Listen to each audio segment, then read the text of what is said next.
లోపలికి వచ్చేయండి. ఎవరు సీట్ కావాలి కూర్చోండి. మీ దగ్గరికి వస్తారు విష్ణు సార్ ఇక్కడ ముందు సార్కి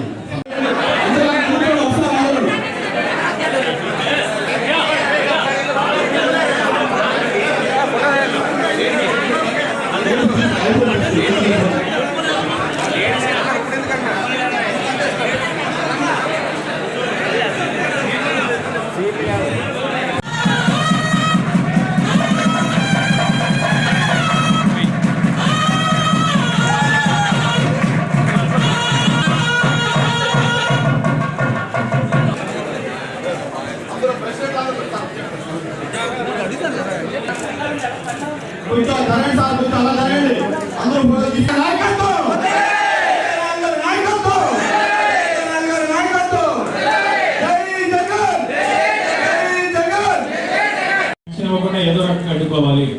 ఒక సంవత్సరం ఒక వాయిదా సరే ఆసరా రాకుండా అడ్డుకోవాలి. ఈరోజు అన్నింటినీ కూడా ఛేదించి ఈరోజు జగన్మోహన్ రెడ్డి గారు ఈ రాష్ట్రానికి సుపరిపాలన అందిస్తున్నారు. కాబట్టి మిమ్మల్ని అందరినీ కూడా నేను విజ్ఞప్తి చేసేది మీరు సమాజంలో చాలా ప్రభావితమైన వ్యక్తులు, చాలా మందిని మీరు ప్రభావితం చేయగలుగుతారు. మీరు తారుమారు చేయగల శక్తి సామర్థ్యాలు, ప్రభుత్వాన్ని నిర్ణయించగల శక్తి సామర్థ్యమే కాకుండా మీ సామాజిక వర్గం కాకుండా ఈరోజు రాష్ట్ర భవిష్యత్తు కోసం ఈ రాష్ట్రంలో ఉన్న మీతో సమకాలీన అనేక బీసీ కులాలు, ఎస్సీ కులాలు, ఎస్టీ జగన్మోహన్ రెడ్డి గారిపై ఉండాలని మిమ్మల్ని అందరినీ కూడా నేను పేరు పేరున విజ్ఞప్తి చేశాను. ఎందుకంటే చంద్రబాబు నాయుడు 14 సంవత్సరాలుగా ముఖ్యమంత్రి ఉండి ఈ రోజు జగన్మోహన్ రెడ్డి గారు చేస్తున్న పథకాల్లో ఒక్కటి కూడా ఒక మంచి పథకాలు కూడా ఆలోచన చేయలేదు. మీతో నిబద్ధతలో వెనుకబడిన వర్గాల వారి కోసం పాటుపడుతున్నారనేది గమనించి మీ అందరి చల్లని ఆశీస్సులు దీవులు ఎదుగునే నిజంగా ఏదో మీ ముఖ చూసి చెప్పట్లేదు. మీరు తలుసుకుంటే మీరు కనుక ప్రచారం కనుక మొదలు పెడితే ఈ టీవీపై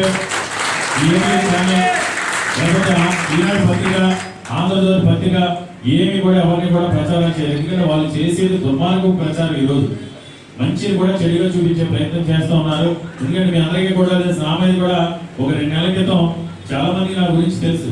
ఈనాడులోని ఈటీవీ పత్రికలోని పెద్ద పెద్ద కథనాలు రాశారు. నేను మాఫియా రాజని, నేను పైకి కనపడేది ఒక ఎత్తు, బ్యాక్గ్రౌండ్ లో నాకు 1500 మంది సైన్యం ఉన్నారని. అంటే ఎంత దుర్మార్గంగా ఉన్నారంటే ప్రజలకు ఎవరు ఆధారం ఉంటే వాళ్ళ మీద పడుతున్నారు. నాకు 1500 మంది సైన్యం ఉన్నారని, నేను పగలు ఒకలా ఉంటాను, రాత్రి ఒకలా ఉంటానని, నాదంతా ఒక డెన్ ఉందని బ్యాక్గ్రౌండ్ లో, నన్ను ఎవరైనా ఏదన్నా అంటే కనుక ఆ గ్యాంగ్ అంతా అంతం చూస్తారని కనపడిన ప్రతి భూమి, లోకేష్ కూడా మాట్లాడేది మన దగ్గర, కనపడిన ప్రతి భూమి కూడా నేను అంటే అంత దుర్మార్గంగా ఉన్నారు ఈరోజు. ఇంకా వాళ్ళకి కావాల్సింది అంటే ఒకటే మీరందరూ గమనించాల్సింది, చంద్రబాబు నాయుడు ఆలోచన ద్వారా పేదలుగా ఉంటే మాత్రమే రాజకీయాలు చేయగలుగుతాం, వెనుకబడిన వర్గాలుగా ఉంటే మాత్రమే రాజకీయాలు చేయగలుగుతాం. వీరందరూ కూడా వృద్ధిలోకి వస్తే రాజకీయాలు చేయలేము అని ఈరోజు జగన్మోహన్ రెడ్డి గారు చేస్తున్న సంక్షేమ పథకాలతో కూడా అడ్డుకునే ప్రయత్నం చంద్రబాబు నాయుడు చేస్తున్నారు. ఇవన్నీ కూడా మీరు గమనించాల్సిన అవసరం ఉంది. ఎందుకంటే అభివృద్ధి లేదు అని ప్రచారం చేస్తున్నారు. ఎక్కడో ఎందుకు మన నియోజకవర్గంలోనే ఆగస్టు 1వ తారీఖున జగన్మోహన్ రెడ్డి గారు ఇనార్బిట్ శంకుస్థాపన చేశారు. చాలా మందికి తెలిసింది. ఆగస్టు 1వ తారీఖున కోర్టు క్వార్టర్స్ లో సుమారు 15,000 మందికి ఉపాధి వచ్చేగా. August, September, October, November, December, జనవరి, ఫిబ్రవరి 7 నెలలు అయింది. ఇప్పుడు ఎంత వేగంగా అభివృద్ధి చెందుతా ఉంది. దానివల్ల మన నియోజకవర్గంలో 15,000 మంది 10వ తరగతి నుంచి డిగ్రీ చదువుకున్న వారి వరకు కూడా 15,000 మంది ఉద్యోగాలు వస్తాయి. దానివల్ల చుట్టుపక్కల ఎంత వాలంటీర్లకు అవకాశం కల్పించాం. ఏఎంసీ వాళ్ళ నిర్మాణం జరుగుతున్నారు, 3,000 మందికి ఉద్యోగాలు వస్తాయి. అంటే ఒక్క మన నియోజకవర్గంలోనే జగన్మోహన్ రెడ్డి గారు వచ్చిన తర్వాత 18,000 మందికి ఉద్యోగాలు వచ్చే విధంగా పెట్టుబడులు తీసుకురావడం జరిగింది.